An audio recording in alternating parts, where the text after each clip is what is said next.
are listening to KSKQ 89.5 FM Ashland and KSKQ 94.1 FM Medford, streaming live at kskq.org. Programming on KSKQ is supported by Soil Salvation. Located in Ashland, Soil Salvation is devoted to recycling local waste products to create quality soil amendments. Information can be found by calling 541-851-1333, emailing munsonsfarm@gmail.com, or online at www.soilsalvation.com. You are listening to KSKQ 89.5 FM Ashland, 94.1 FM Medford.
Everyone, this is Alaya Ketani with Empower Your Life.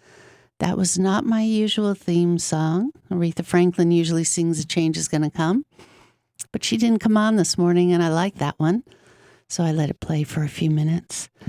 And I will share that I know a change is going to come. A change is coming, and it's coming through you and I and people in particular. My guest this morning, Emily Waymire, who I love. I'll tell you a little bit about Emily, but first I want to say that all views or opinions expressed on this show are solely those of the host and guests and do not necessarily represent those of KSKQ. It's KSKQ's mission to produce community radio that empowers the residents of the Rogue Valley, build sustainable and resilient communities through the exchange of ideas and the celebration of cultural diversity. And you're listening to KSKQ 89.5 FM Ashland, Oregon, and KSKQ translator K231CW 94.1 FM Medford, Oregon, also streaming at kskq.org.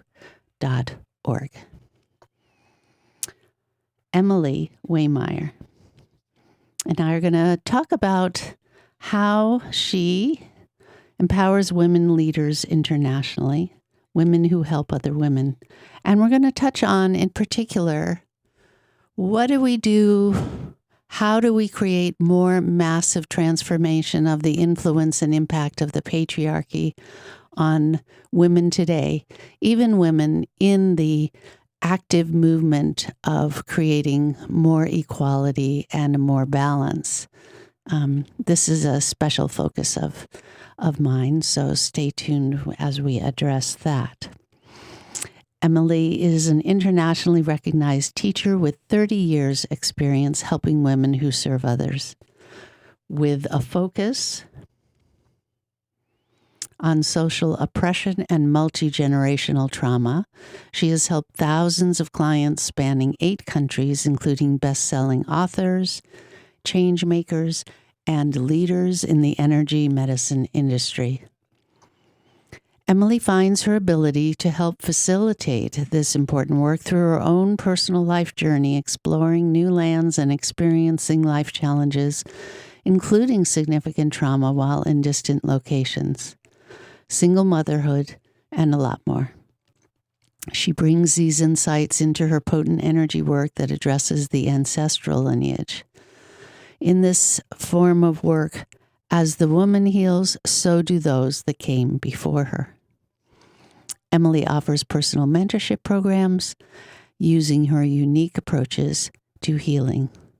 So as Emily and I enter deep dialogue today, let's talk about how we can help empower the lives of all and bring balance and healing to all the influences that are keeping us from all that we can and all that we can be in good health, well-being, and our positive, loving impact on this earth.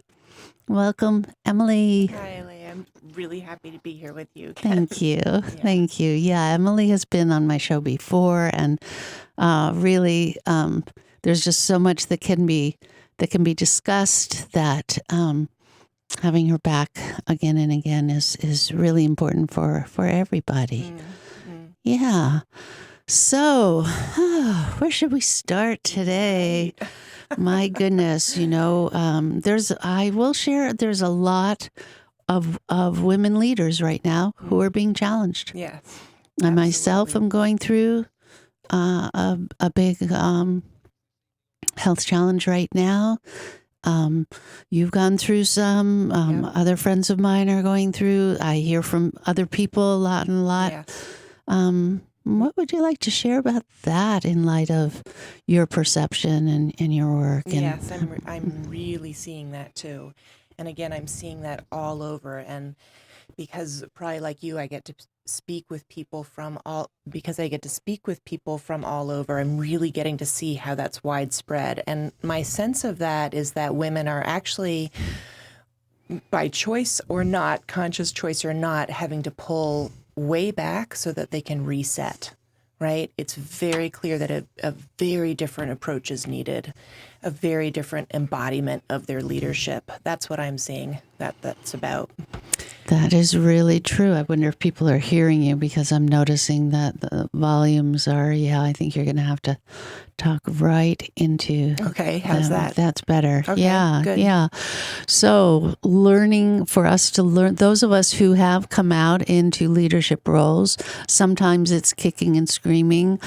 I know for myself, all this life, ever since I was a little girl, people have come to me for answers. I tell this story, I don't know if I ever have on this show before, about, I think it was elementary school, and they showed us a film about how babies are made. And afterwards, all the girls ran to the girls' bathroom and circled around me and said, "We don't really have to do that, do we?" Yeah. And I said, "No, don't worry. There's other ways to have babies. We don't have to do that," because I was put in the position to have to know. Right. And that continued through my life. And I oftentimes was struggling myself and thought, why is everybody coming to me? And then one day I realized, as people were chasing me through shopping cart and everywhere I go, airports, restaurants, looking at me, I feel like you can see into my soul, all this, that I need to equip myself to be able to handle this, because I was getting injured and sick a lot. Right.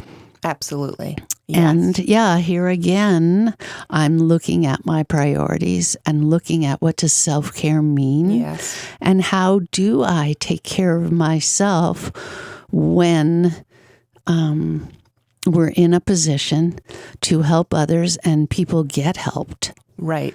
People's lives that's change, but so do ours. Right. In That's ways that right. we may not appreciate. Yeah, that is really the big question that when you asked me to do this, I've been feeling into for sure.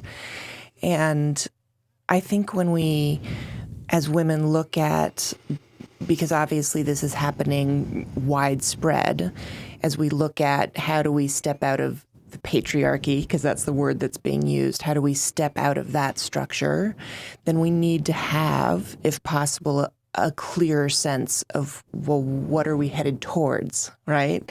It's hard to just step out of something that's so ingrained if we don't first have a sense of that. And so I think it's important, with what we're talking about today, to actually first kind of define that for people. What is different from that we feel that we're wanting to head towards. And this is certainly true for me, a personal experience, and also the women that I'm working with, that they're trying to feel into something that right now it feels very different, because we are working off a model for how long, right? A very long time, the patriarchy. But we're trying to feel into something that has to do with being fully responsive, being nurturing of systems, versus it being self-guided, right? Something that mirrors systems, and also something that receives. And so what I'm seeing in the women that I'm mentoring is that's the shift that they're finally able to make, is that their leadership more moves to a coherent place for them, where it includes the whole. And when we're talking about systems for women, for the feminine, that definitely means also enough space for opposition and contradictions, right? Polarities. And that's a very different type of, quote, power to move into, because it's power that comes from connection, is what I'm seeing, right? It's power like we have right now between us that literally comes from our connection. And I'm noticing over and over again for myself, always first is where I notice it. And then with the people that I work with, that when we drop that connection, when we lose that connection, right away, our empowerment starts to drain away. Yeah, I have a ton of questions about just what you just said. The last thing you said about when we move away from connection, how that power dissolves, I certainly can relate to that as far as the other times I've been in crisis, health crisis, but I was in isolation. Yes. Once in a natural disaster in a new place where I knew no one, and once held prisoner by a crazy person, and real extreme isolation and lack of thriving in both. Yes. One of the differences that I'm appreciating right now is that I'm moving through this challenge that I'm experiencing, but I'm here at home with people who care about me and also know my strengths and are reflecting that to me, but I'm not pretending to say this is easy either. Yes, exactly. And that's one of the big shifts as well. I love that you just said that, is that leadership from this new place doesn't come from pretense. Again, it comes from connection, and connection is inherently vulnerable, actually. Let's define vulnerability. Because also all my life people have said, oh, you're so courageous, which I thought, I don't know what you're talking about. I'm just being me. And number two, well, because you're making yourself so vulnerable. And I was like, what does that mean? Wow. What does that mean in light of the frame that we're discussing right now? When you ask that or bring that up, honestly, where my thought goes is to, especially for people like us, female, male, doesn't matter, if we've come to a place where we're orienting around our core, really our core, right, versus being pulled out into, I'm just going to dive right into this, actually, because this has to do with vulnerability and pretense. When we're, as women especially, I'm going to kind of keep talking about women, pulled into trauma bonds, which we are frequently, in fact, chronically, we're in a state of confusion, chaos, disorientation. We often get forms of chronic illness. It's codependence for sure over giving. So in other words, our energy goes out to others, but in a way that isn't by choice and isn't conscious, right? It's kind of a chronic being pulled into giving in innumerable ways, actually, which is something that, of course, strains women. We see this all over the planet, right? That women are in that role. When we're in this incredible, to be honest, precious and frankly unusual situation we're in, for example, just right now where we can sit in a room and have a safe held conversation like this, which is incredible to me. In that way, we have the opportunity to start to orient around our own core, around our own sovereignty. And that's when I find, and we're talking about nervous system as well. It's when we're able to move away from having to find our connection through others, through caretaking others. And we were just talking about this, and move to a place of self-care. And that's when we can land back in our core. And that's when I find that being vulnerable actually is just what we do naturally as humans. It's natural then to tell our story. It's natural to cry. It's natural at times to feel afraid, or if we're hurt, have been injured, to reach out. And isolation starts to feel like a very unnatural state, actually. Yeah. Yeah. And so the way in which we represent leadership is very different than what we've seen our male counterparts fill that role. Very different, because again, for women, it's natural for us to do it through systems. It's natural for us to want to connect, right? To feel into the group, to feel into the entire system, including people who aren't present, right? Who those of us in the room, if you will, or online, who they're connecting with, right? That's our natural place that actually literally makes sense to us and is instinctive and intuitive to us. And that, of course, is because our role as women is that we give life. It's instinctive to us to hold a child inside, to give birth, to then nourish the child for years, and then many more years, actually. It's just built into us, right? And I think it's so important then to look at, because we were dialoguing about this leading up to this talk, to look at then, why is it that women turn away from that, right? Really, I've been really feeling into that, really at the root. Why is it that women are afraid of that? I would go so far as to say.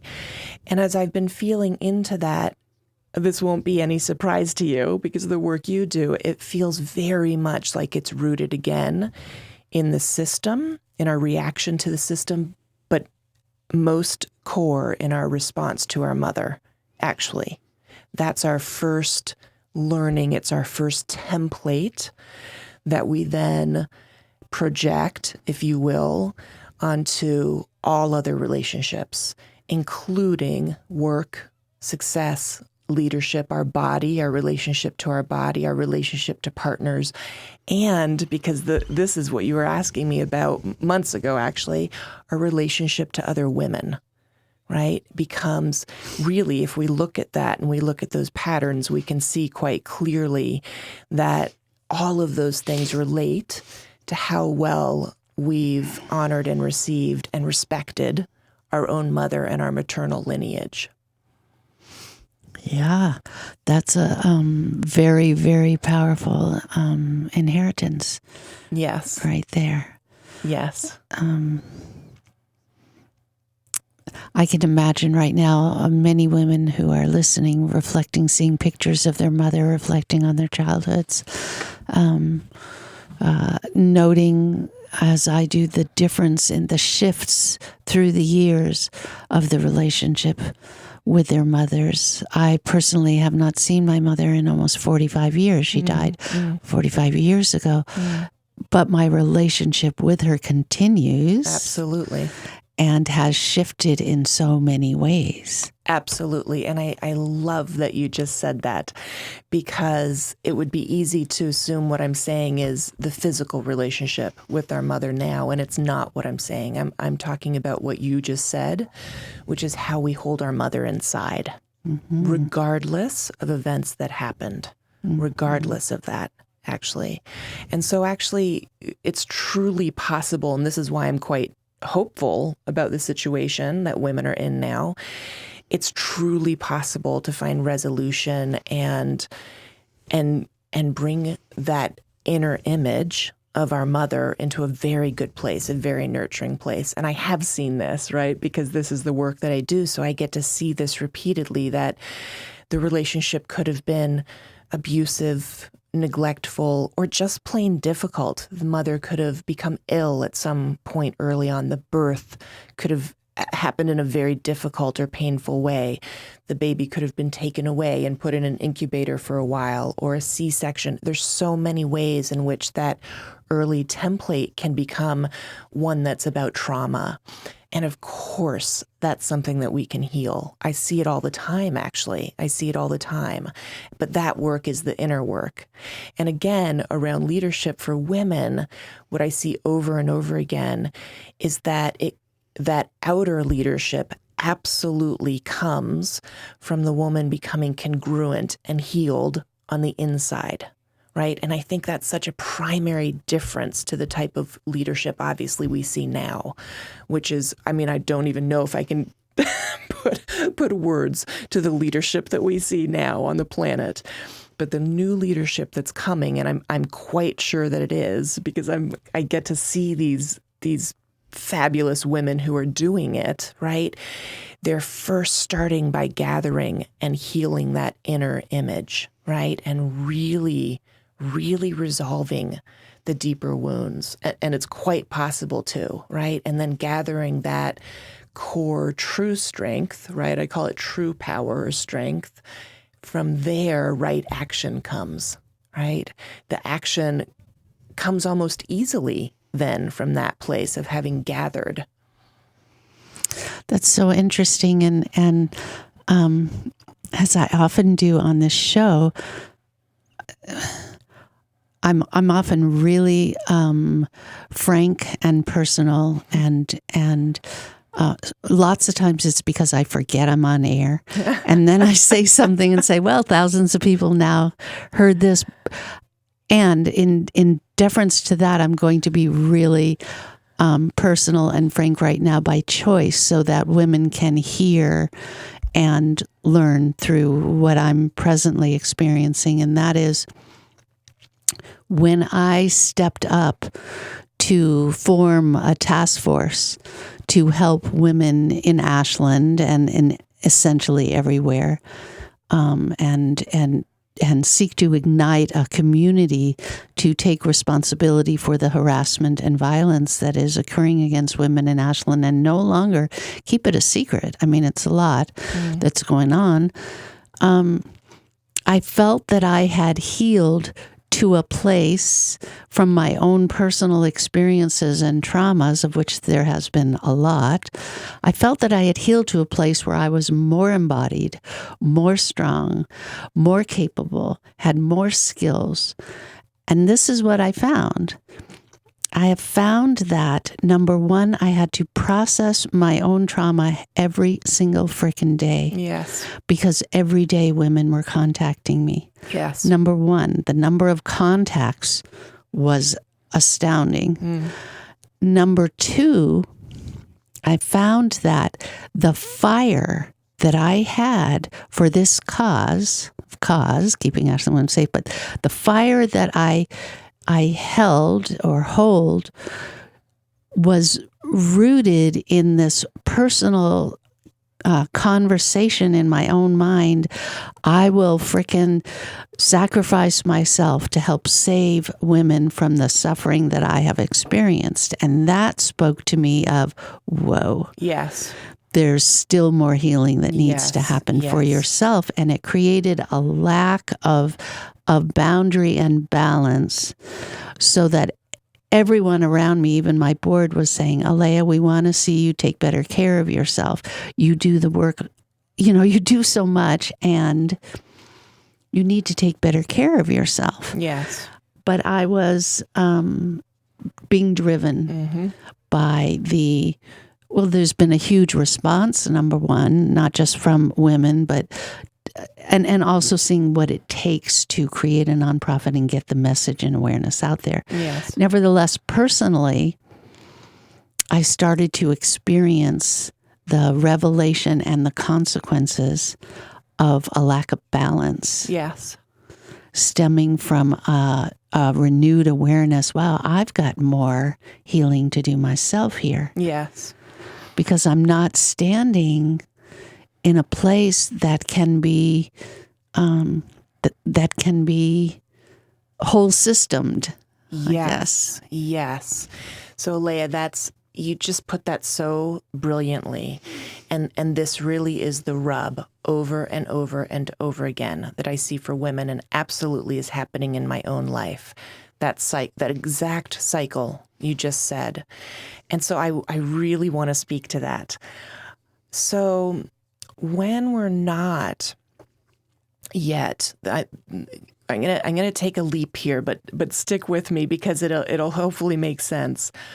When we're not in secure attachment with our mother, right? That mother energy, if you can feel into what that provides, right? In the beginning, it provides protection, nurturance, and I mean literally in utero, right? It's all provided. It's very safe, relatively so. I know that there also is trauma in there, and so what I'm getting at here is that if there is a trauma at those early times, we then don't complete the movement of reaching out. And instead, we begin to turn away, okay? We begin to turn away. And that turning away movement, instead of reaching out, becomes a chronic pattern in our life. And that turning away actually turns us away from safety, holding, connection, systems, right? And also a type of protection. So one of the things that I share with the people that I work with or mentor is that when we leave the system in that way, that's a dangerous position for us. It's the most vulnerable position for us, because then we will, because we are connecting mammals, animals, we absolutely will find a place to belong. And what I'm finding over and over again, personally and with other women, is that the place we find to belong is with collective trauma. So we will, instead of staying in a place that's in our core and with healthy boundaries and self-care that normally would be our instinct, we become what I call cosmically codependent. We connect to, because our instinct is to love and give, that's still there, we become connected to trauma bonding instead. And I typically talk about these as fields, but I can talk about them as groups, right? So whether it's the Me Too movement, or it's connecting to women who have had sexual assault, or it's connecting to children who've been abused, or it's whatever it is, right? Because I find with women that we often connect with numerous groups that have been part of social oppression. And depending on the woman's heritage, their cultural background, their ancestry, or their family, I'll work with people who are connected to slaves, for example, if their lineage is African American, or if the person I'm working with is Native American.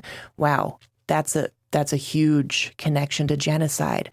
So this commonly comes up, and it's again because as women we are instinctively oriented around systems.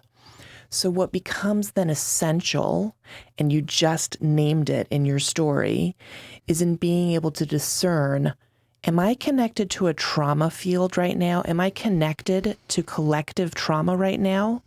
Or am I connected to a generative, nurturing field? And those feel very different. So honestly, right now, because there's been such a shift for women around leadership, truly there has been, right now that's showing up in my practice. And I'm finding I'm having this conversation with women over daily, literally, where I'm helping them learn to discern, how do you feel? How do you physically feel? And what are the symptoms of being in a trauma field? How does it feel different when you're able to step out of that and now you're in a generative, nurturing field? And that honestly is the game changer for women being able to step into their leadership. I can feel, well, what I call a feeling vision. I can feel and see the difference in those two fields. I'm wondering how to bridge the regenerative field when you're working with so much trauma. Right. Yes. I love that. Mm-hmm. How does that happen? Mm-hmm. So that women leaders working with what has and is occurring for women internationally as far as abuse and oppression, inequality, how do we remain in a regenerative focused field? I love that question. Yeah, that is the question, isn't it? It's all great to talk about, but how do we do it? How do we, let's get down to that, right? I can honestly say that for myself, and again, because like you, my work is also my personal is my professional, right? Those are very bridged, right? As I reach a new edge, then I can take people to that place as well. Mm-hmm. So what I've found in looking at really what is that relationship with the trauma field, what is that relationship with a regenerative field, is that, and this is going to be very familiar to you with your work, is that we actually only connect to trauma fields when we're fragmented and in a part. When we're gathered and in our core, we do not connect to trauma fields. We can connect to someone who's had trauma, but we do not take it on. We remain separate and we see all of them, which means seeing the part of them that also is in their dignity and strength, and that actually what they're going through is beautiful. And I mean that sincerely. It's stunning what people go through and the way they move through it. Mm-hmm. That response comes from my core and then feeds me and isn't draining at all. If I fragment out into a part, a younger part that had early trauma, or a teen part that was sexually assaulted, or, I mean, I could go on and on. We have all these different parts. If I'm coming from a part, I'm inherently open then to the trauma field again. And that's that. So first it's to be able to name it and feel it. When we're in a trauma field, and many people will be able to relate to this, when we're in a trauma bond or field, we get tired, our thinking becomes confused, almost foggy, even our visual field can start to blur. We can't make decisions. We start to get strange symptomology that we're not sure where it's coming from. Headaches really common, ear symptoms common, even feet, actually, numbness. I have a whole set, actually, of symptoms on my intake that I ask people about. And if somebody, if I get back my intake and that much of that list is there, I know right away that person is chronically in trauma. They're stuck in a trauma field, actually. So every interaction they have then is actually going to be draining because that's what trauma does, right? So to be able to step out, first, we have to know the movement back to our core. We have to know when we're being flooded in an earlier memory. And that really is as simple as being able to name the symptoms you're having, right? And it does take practice and it takes repetition. I tell people all this time, it's not a one-time thing, then you got it, right? It's being able to name, okay, there's the same set of thinking, beliefs, the same looping thoughts. That's that same package. Oh, that's when my back starts to hurt. Oh, this is when I start to think I'm alone and isolated. Got it. Here's the package, right? It always comes the same. So first we have to name, wow, I'm not even in my core. I'm in some part, right? And then, honestly, I give people homework, and it's very, very simple. Set up 2 chairs. This is going to sound so simple. People will think it might not work, but it does. Set up 2 chairs in your room. One part is your core. The other part, you don't even need to know what it is if you're in the beginning of this. It can just be the part that's in distress. You can honestly name it that, right? And move from chair to chair, right? Start out in your core. Move, feel what that feels like. Move over, right? Move. It's important to have that physical movement because, again, we want people to feel this shift, not just be thinking about it as a concept. Move, feel what that feels like so you can start to really name the sensations and the thinking and that comes with that. And then once you've got that, right, and you really can name it and identify it, just move back. Really leave that part over there and move back to the position of your core. And honestly, without fail, even in the very beginning, the person says, yeah, I feel a shift. Even if it's 2%, they can feel the relief. They can feel more coherent. Their thinking is calmed. Their posture changes. They're just calmer. When someone starts to repeat that, right, and practice that, they start to identify more with their core, which of course is where someone would rather be than in distress. When we're in our core, we have no interest in joining with a trauma field. Right, yeah. And I do relate to that exercise. I also teach my clients that that space, that pause, and that ability to use that to witness rather than identify with the content. That is not me per se. Yes. Label it, name it. Moving from chair to chair Yes. is a very helpful physical aspect of that process. I can see how one would be in their core as a leader, start, and if one is not in balance and taking a high priority of self-care, overexposure can start to create more porous constitution so that gradually the trauma field is leaking in. Absolutely. Happens all the time. All the time. And I use that word as well. And I look at someone's porosity. Actually, it's part of the lingo that when I'm working with women that we really check really we look at that and I have them check that for themselves. Are you porous right now? Mm-hmm. And most people actually are able to name that quite easily, even if it was a foreign concept. Absolutely. Right. And so the opposite of that again is sovereignty or being oriented around our core.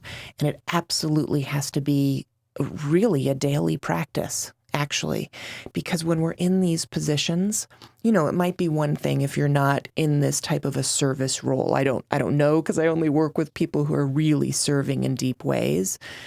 But for those of us who are serving and working with trauma, I would say more than daily. It almost, I consistently check in. Where am I? Where am I in my own field? Have I been pulled out to the edges? Not a good position for me at all. And because my body's sensitive, I get drained very quickly. It doesn't take days or weeks or months. So I'm checking in now naturally, just kind of all the time. It's a constant reflection, right? Where am I? Where am I identified? Did I just become triggered is almost too strong a word? Am I somehow identified with their story? And there's so many ways that we can see that too, because if I know what it feels like to feel true compassion, for example, and if I have true compassion for someone, I'm still in my core, right? If I'm starting to feel in any way porous, then for this body, at least, I, again, lose energy very quickly. My thinking becomes foggier. It becomes very difficult to have forward movement. And actually, to be perfectly honest, it shows up in my relationships, in my parenting, and in my business.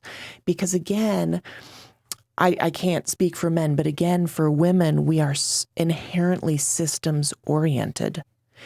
And so what's happening to me affects all of those relationships, right? And my business also will begin to show the effects of that. An example of that, for example, would be who I attract as clients, right? I went through a period about 6 months ago where I realized, wow, I have about 7 people in my practice right now who are literally on the brink of death and in an absolutely desperate state, and they believe that I can save them. And that last part is the clincher, right? They really believed that I was the one to save them. That is not a good position to be in. Mm-hmm. It's not even accurate, right? And I really, because of my own state at that time, had to really think very clearly about what do I need to change here. And I did change it. And right away, just by taking that in and of itself, changing that, put me back in my core, right? Being really clear with myself about, wait a second, I am losing energy very quickly here. But, even for me after all this time, and I know for so many women that, again, our instinct, and I think this will always be true, our instinct as human beings who can give life, our instinct is to give life. Our instinct is to give life, and there's nothing wrong with that. Our instinct is to nurture. And so it's really about vigilantly looking at, am I giving too much? Where am I giving? Is it in the right place? Is this appropriate, right? Yeah, those questions are very important. I find that I have a really well-practiced and highly refined ability at this point to stay in my core with my clients in my private practice. It has been the addition of the task force to that from the start held a very different energy that I spoke about to people. It's a very different, that for several months I felt quite strong, quite empowered, quite emboldened about, I'm doing right what I need to be. I'm right in alignment with my purpose. And somewhere along the way, I got drawn into that trauma, a different energy, that trauma field. And lots of different phenomena started to happen with different warnings. Perhaps, I don't know what the first one was, but one big one was when I broke my foot and ankle. Yes, I remember. Last summer, yeah. And even the first month, I tried to keep up with everything. And then I broke a glass bowl, was covered with glass, sitting on my sofa, and all around me, with instructions, don't put 1 second of weight on that foot.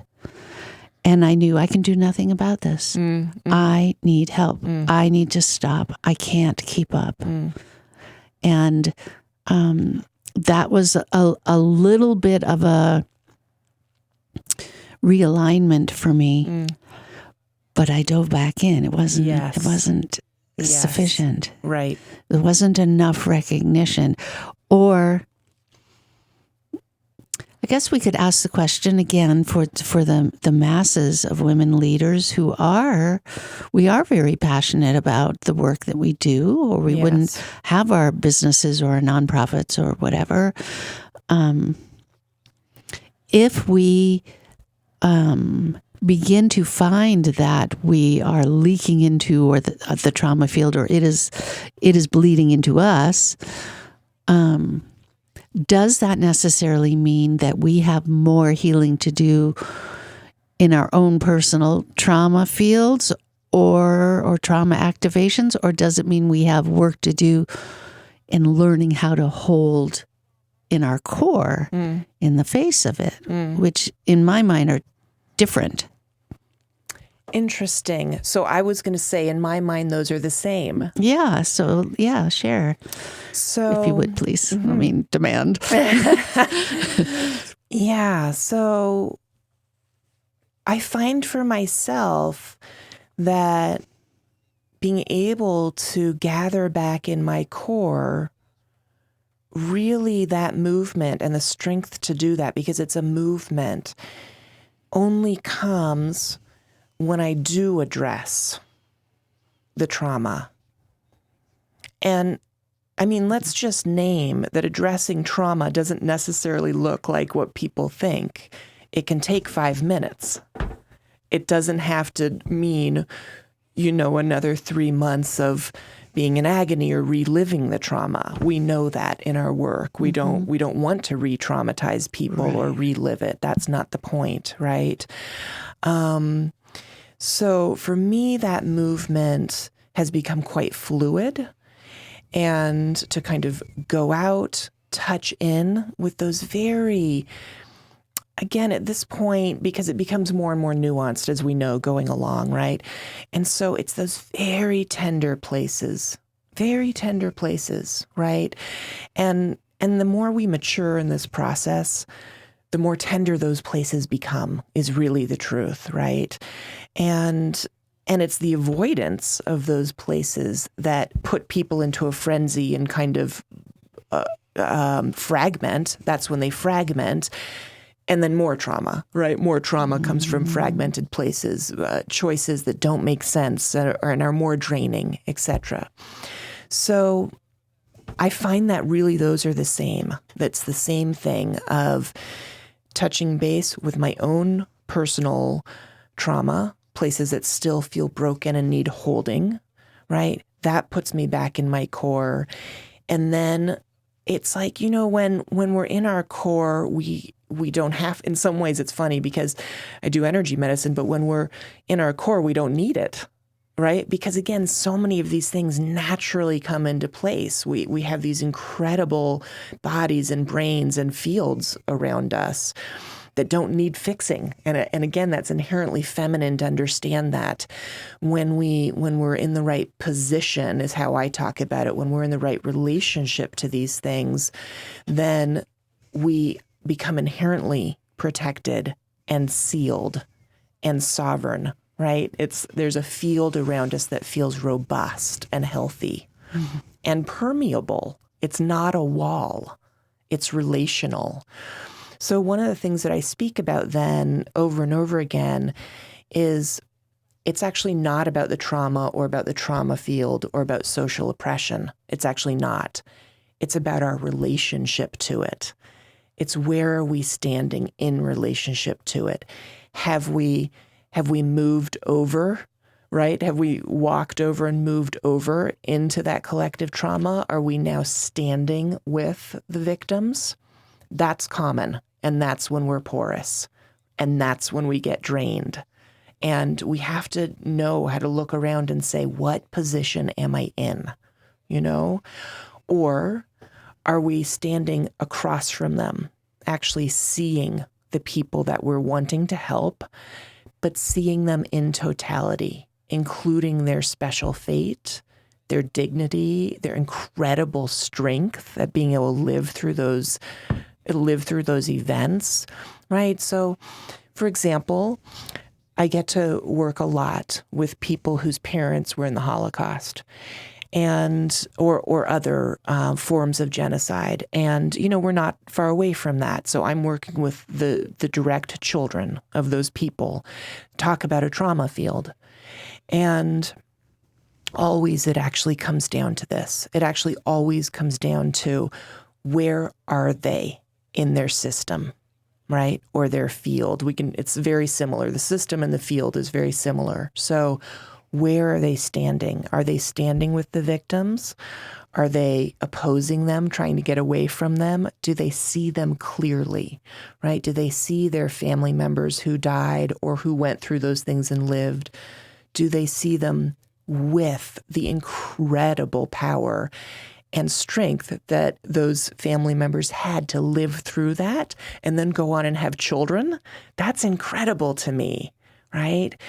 And people actually, when they get that, they quite quickly, it's amazing to me, it can be fast. They quite quickly, once they recognize what they've been doing, can say, whoa, I get it. You're right. They were incredible. The fact that my mother lived through that is amazing, and then they connect with that part of their mother or father. So true. I remember growing up, and my mother suffered a lot. She was in distress and despair a lot. And I remember as a young woman, I feared any recognition of her in me. Yes. Because I didn't want to be doomed to her destiny and her life, her suffering. And there came a point when I was whole enough within myself that I was able to start to admire her. Yes. And hold such respect and, yes, compassion, but also admiration. Yes. And when I laugh and hear her now, I'm happy. Right? That's the movement right there. That's it right there. That's beautiful. That is literally the movement. And it can take our whole life. Sure. It's, but that is the movement that I was referring to earlier about we can become, if we continue to reach out to our mother and for whatever reason, she was suffering, she was ill, whatever it is, she was in an abusive relationship, so many things. She immigrated, right? So she wasn't present, on and on. It's our instinct, again, it's a reflex to reach out. That's the reaching out movement we talk about. And if the reaching out movement couldn't be completed by being received in a healthy, secure way by the mother, which is what we're talking about here, then it becomes frozen. And we begin to turn away. And then that turning away is what we take into our adult life. And that is when you talked about choice points with me, that's the choice point for women, right? So when I'm specifically working with women around their work, that's what I'm looking at specifically, is are they turning away not only from their mother, but then from colleagues, other women, their clients, their partners, their own children, their health. Again, it will, in an attempt to be resolved, we'll see the repetition of that turning away. And so then the work very much is about helping them in a very safe way have the strength, because it does take strength, as we know, to try again, to turn back to our mother and reach out with our eyes and our arms. And quite literally, we do that exercise, right? We do it somatically. We do it physically because it's a body memory. The turning away is because we have a memory of how painful it was when we reached out and they were not there. And that's excruciating for a human being, because we're such connecting beings. We love so much. That's why it's excruciating, and we can't just kind of go on unaffected. And so it's very much, it sounds so odd sometimes, but it really is true that if I'm helping someone specifically around her leadership, that's where I look, is how can we help her complete that movement, which is resolving that trauma, so that then, instead of turning away, she now can reach out to serve to the people she's serving. And reach out in a healthy way. In other words, not be, there's the aspect of martyrdom. I will sacrifice. I mean, this is what I've heard within myself this last year. I will sacrifice myself for this. Yes. Until suffering comes, and then it's like, whoa. Yes. This is a heavy cost. Yes. Right now. Very common. I hear that all the time. Absolutely. Yeah. And just to be clear, can it be, the turning away, is it always the turning away from the mother, or whatever relationship where the turning towards was not received and thereby frozen? It's primarily the mother. It's primarily the mother because of that absolutely intimate relationship from having lived inside her. It's that simple. We lived inside her, went through birth with her, and then she fed us. So for that reason, it's primarily the mother. But I just worked with this week with some people who were adopted. So of course, early on, it also becomes about other caregivers as well. So this significant conversation is actually foundational to what I had planned to focus on, but it is. So now I'm going to ask you to come back because I can see how the lack of healing of this then projects out. Correct. And continues the cycle of woman against woman, even amongst the, quote, sisterhood or all different women who continue to run their businesses in a top-down or comparison or who gossip, who say, oh, I'm not friends with women, they're too difficult, who disrespect relationships that other women have. This continuing cycle, which tends to, it's not something I focus on, but it's something that comes to my attention through my clients and the task force. And in order to really bring balance to this earth, that needs to be healed. That's right. That's precisely it. That's precisely it. And mind you, the earth is also our mother. Right. So this turning away from the mother is essential in all of those realms. And of course, we can't turn towards another woman if she in any way reminds us of our mother. And I don't mean specifically all women will remind us of that early relationship. But any sense of betrayal or lack of respect, lack of, what's the word I'm looking for? Loyalty. Yes. And again, it's a body memory. It's an early nervous system response. None of this is conscious or, right? I mean, I remember it was very difficult for me early on, very difficult for me to be in groups or to be with women or have female friends. That's completely changed now. And it was very much, I had a mother and then two older sisters. It was terrifying for me. It was terrifying. So there's both the turning away, but also it's if someone comes in close, that inability to withstand the closeness. It's too frightening. And all of that's happening subconsciously, all of it. It's a physical reaction. I'm looking at the clock and I'm seeing there's only a few minutes, which is kind of astounding. There's an interesting dichotomy that I'm aware of what you just said, and we're not going to have much time to dial in on it, but the longing for that closeness and yet not attracting it. Yes. Right? Like one pattern that I saw in my life for many years, which might be turning now, is especially like years ago when I first came to Ashland, I'd see all these women and they'd invite women over when they were going through a hard time, and they would like talk about how they just, the women friends held their head in their lap and comforted them while they cried. And I thought, wow, I've never experienced anything like that, like ever. And I'd talk to a friend and tell her that's, would she be open to that? Yes. And it always turned around the other way. And there we would be, and she'd be crying in my lap. Yes. I'd be, wait a minute. Here we go again. Yeah. Yeah. It's a very fascinating way of playing out this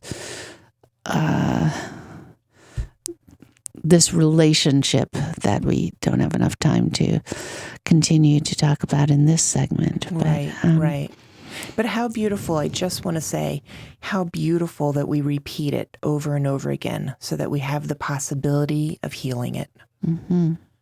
Yeah.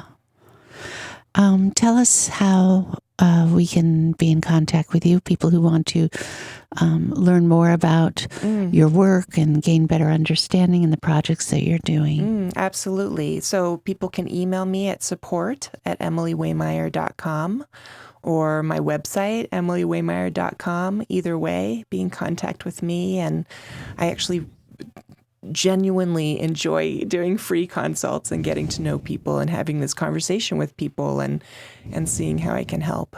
And how do you spell Waymire? It's Waymire. Great. And I'm going to be posting this link on my Facebook page, Alaya Ketani,